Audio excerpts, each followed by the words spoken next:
Hola, buenos días, buenas tardes. Mi nombre es Víctor Iranzo y os vengo a presentar este trabajo titulado Desarrollo de un diseñador de reglas de negocio a partir de modelos. Lo que voy a presentar es parte del trabajo que hago en la empresa donde estoy. El índice de la presentación es el siguiente. Primero, resumiré los objetivos del trabajo. Os enseñaré una demo para que entendáis mejor qué vamos a desarrollar. Luego, hablaré un poco de las herramientas que participan en todo esto y seguiremos las fases de desarrollo del software para ver requisitos y principales componentes del sistema. Por último, daremos unas conclusiones de todo esto. En cuanto a los objetivos del sistema, básicamente consisten en desarrollar un diseñador guiado de reglas de negocio lo más cercano posible al lenguaje natural. ¿Y qué es una regla de negocio? Pues os he dejado una definición que me ha gustado. Es una declaración que especifica bajo qué condiciones se deben realizar ciertas operaciones. ¿Qué beneficios nos aporta usar reglas de negocio, sobre todo con un nivel de automatización alto?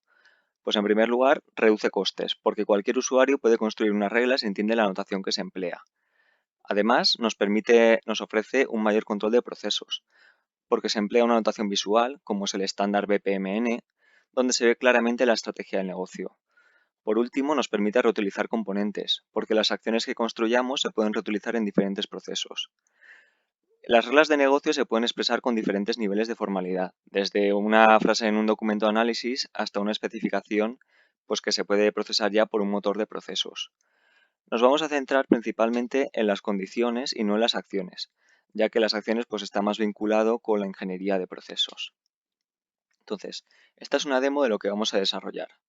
Lo que tenemos en la parte superior es un desplegable con todas las entidades que existen en nuestros modelos. Vamos a seleccionar, por ejemplo, la entidad de usuario porque es una de las más importantes del sistema, que es una ERP del sector sociosanitario. Todas nuestras condiciones comienzan con un sí.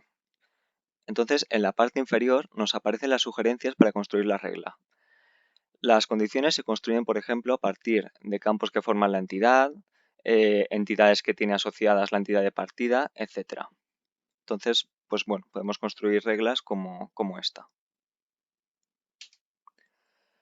En cuanto a las herramientas que vamos a emplear, pues bueno, ¿cómo vamos a hacer todo esto? Pues lo que vamos a utilizar son las gramáticas ANTLR, que al final son gramáticas muy similares a las que hemos visto en NLTK, y luego vamos a utilizar generación automática de código para explotar nuestros modelos. Entonces, porque bueno, el desplegable que os he mostrado de entidades son entidades que tenemos modeladas y a partir de las cuales pues nosotros podemos generar código, por ejemplo, para persistencia, para la API de datos de un sistema, etcétera.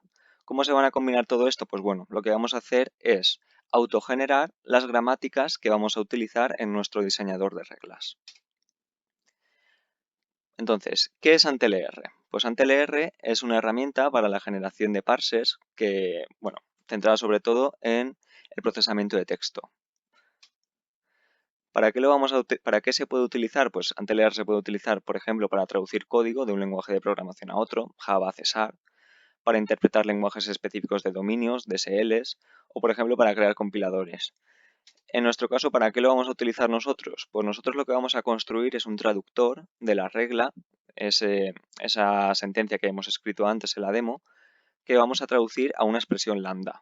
Una expresión lambda que puede interpretar luego nuestro motor de reglas. Es importante diferenciar claramente dos componentes, el diseñador, que es lo que os he mostrado, y el motor, que se emplea para evaluar una condición para un conjunto de instancias de una entidad. Por ejemplo, la regla que os he mostrado, pues podemos evaluarla para un usuario opaco que tengamos creado. Entonces, primero lo que vamos a hacer es construir la gramática. La estructura por encima de la gramática será la siguiente. La regla comienza siempre con un sí, que puede ser seguido por una condición simple, que es una condición sobre un campo, o una condición compuesta and or. Un ejemplo de condición simple es una condición sobre un campo de tipo string. Por ejemplo, hemos puesto como campos de tipo string nombre y primer apellido. Únicamente con esto que os estoy enseñando en pantalla ya podemos construir una condición como si el nombre empieza por A. ¿Vale? El siguiente paso va a ser utilizar ANTLR para generar la gramática, que se hace con el comando ANTLR4. Esto nos generará una serie de ficheros como estos. Este código se puede generar en diferentes lenguajes de programación como Java, C#, Python, etc. Una vez generado esto, si le pasamos la sentencia de una regla al parser que se ha generado, construiremos un AST, un Abstract Syntax Tree, que es una representación arbórea donde los nodos son las reglas del parser y las hojas el texto de la regla que hemos escrito. Por último, para traducir una regla como la que os he enseñado, lo que tenemos que hacer es recorrer el árbol. Para ello, AntLR ofrece dos mecanismos, los visitors y los listeners. La diferencia entre ellos son los métodos que hay que sobreescribir. En un listener tenemos dos métodos para cada tipo de regla de parser, una que se invoca cuando entramos en el nodo y otra para cuando salimos. Estos métodos son invocados automáticamente por la infraestructura de AntLR. En cambio, en los visitors solo se genera un método por cada tipo de nodo, y no son invocados automáticamente por AntLR, sino que se debe orquestar por el código cliente. Debido a su simplicidad, vamos a optar por el uso de listener para la traducción a lo que será nuestra expresión lambda. Vamos ahora con las DSLTools. ¿Qué son las DSLTools? Pues son un conjunto de herramientas dentro del SDK de modelado que nos permiten construir nuestro propio lenguaje específico de dominio, DSL, y por ejemplo generar código a partir de él u otros artefactos. Esto de la derecha es el metamodelo de nuestra DSLTool. En el metamodelo vemos, por ejemplo, la metaentidad de entidad, que tiene unas propiedades que nos interesan como el displayName. Una entidad tiene campos o fields, de los que especificamos, por ejemplo, un tipo, string, datetime, lo que sea, y otras propiedades como si es requerido. Con la DSLTool podemos luego construir modelos como este, donde se ve la entidad person con campos como nombre, fecha de nacimiento, etc. La entidad person está relacionada con otras entidades como documento identificativo. Además de la entidad person, pueden heredar otras entidades como user. A partir de un modelo como este, lo que vamos a hacer es autogenerar nuestra gramática. Esto se hace empleando plantillas donde las metaentidades serán clases y las entidades como person son instancias de esas clases. Pero bueno, no vamos a profundizar demasiado en esto y lo que vamos a pasar ya es al desarrollo del sistema. Entonces, en primer lugar, quiero comentar que ya existe un diseñador de reglas funcionando en nuestro ERP. Sin embargo, lo que se quiere es crear uno nuevo porque el que existe está creado a partir de un framework que imposibilita el hacerlo más cercano a un lenguaje natural, que es el objetivo primordial del proyecto. Entonces, este es un ejemplo de regla que se puede construir usando el diseñador existente. Vamos a detectar algunos fallos en ella. Por ejemplo, el uso de paréntesis innecesarios, el uso poco intuitivo de las fechas o que simplemente está alejado del lenguaje natural en, por ejemplo, los booleanos. Al final, lo más importante es tener en cuenta a nuestros usuarios finales. Este RP es empleado por enfermeras, médicos, etcétera, que pueden tener poco conocimiento informático, por lo que es necesario facilitar su uso.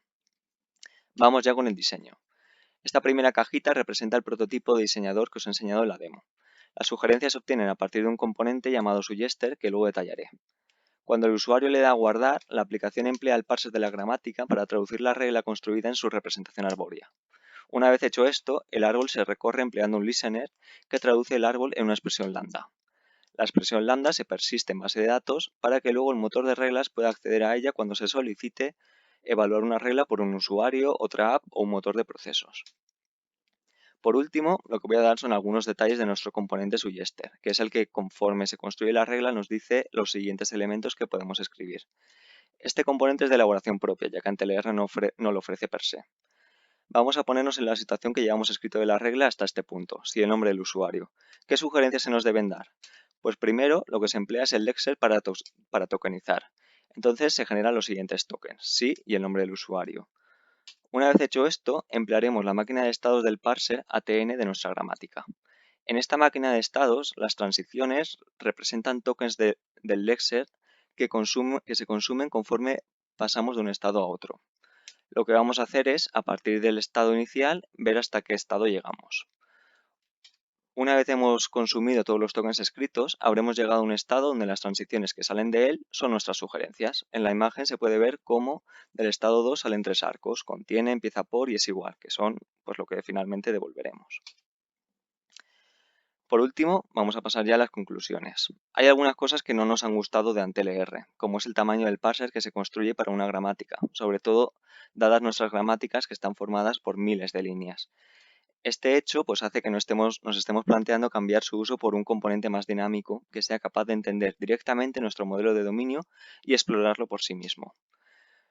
Además, el diseñador creado todavía está alejado del lenguaje natural. Esto se debe a que usar generación de código para construir las gramáticas hace que todas ellas sean más homogéneas y fáciles de mantener, pero sea más difícil emplear a veces el verbo o preposición que mejor encaja en la frase. Por último, AntLR nos ha parecido un poco rígido, pero en el contexto en el que lo estamos empleando para un diseñador asistido y guiado, pues resulta acertado. Esto ha sido todo, muchas gracias y hasta la próxima.